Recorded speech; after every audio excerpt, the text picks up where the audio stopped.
Bonjour, Bonjour monsieur. vous êtes actuellement sans domicile fixe.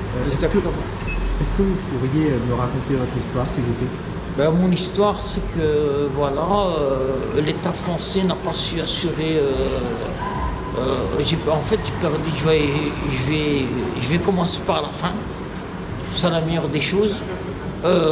J'ai perdu mes parents pendant le Covid, tous les deux d'un coup, à cause du vaccin.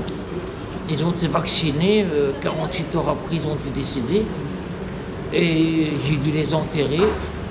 Et moi, je suis d'origine maghrébine. J'ai dû les enterrer au pays. Et à cause de ça, à cause de un mois, on m'a supprimé mon RSA. On n'a pas pris compte des décès de mes parents. Et on m'a tout coupé en fait. Voilà.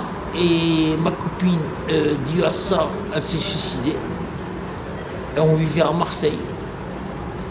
Et à partir de là, j'ai vagabondé. Ma famille, voilà, vous savez, comme dans toute la famille, comme dans toutes les familles, voilà. Et ils sont mariés, ils ont leurs enfants. Même, malgré moi-même, j'ai un fils et je peux pas, il ne sait même pas que je suis SDF. Voilà. Et voilà quoi. Et on vous coupe tout du jour au lendemain. On n'est pas des robots, on n'est pas des machines. Et le moral, ça joue. Et il y a du laisser aller. Et il n'y a personne pour vous tamponner, pour vous aider à vous relever.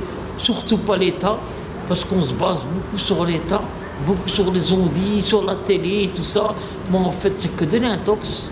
Et la réalité, c'est ce que vous voyez, c'est le froid, la pluie, c'est le nord. Et malgré que qu'on soit dans le sud, vous verrez les mêmes personnes que moi et encore pire. D'accord.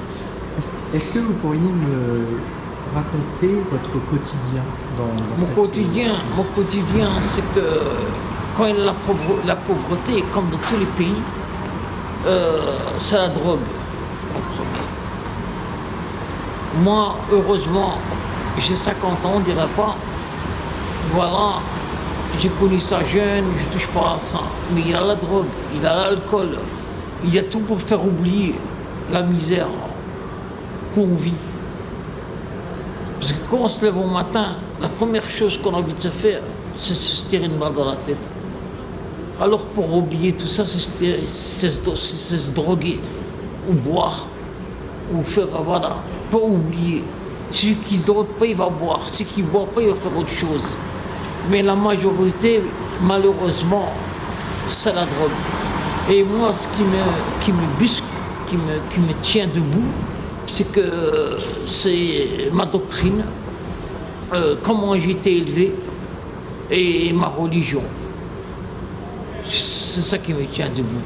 Mais j'ai vu des gens, malheureusement, qui reposent en paix, qui avaient une chance de s'en sortir plus que moi et qui sont suicidés, qui se sont donné la mort, qui n'ont pas su assumer. Voilà. Et ça porte beaucoup de la conscience. Et quand vous dormez et quand vous savez que vous avez vos souvenirs, les plus beaux souvenirs, bien sûr, c'est avec vos parents et de votre jeunesse, avec vos amis, tout ça, et que vous avez tout perdu.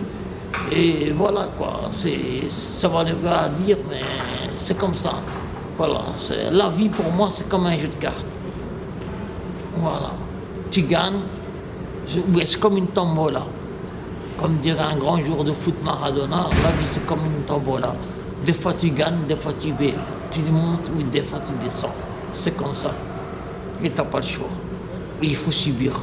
Si tu subis pas, ben voilà, tu craques. Et si tu craques, tu meurs. Et moi, j'ai pas envie de mourir. Et voilà. Merci beaucoup pour toutes vos réponses.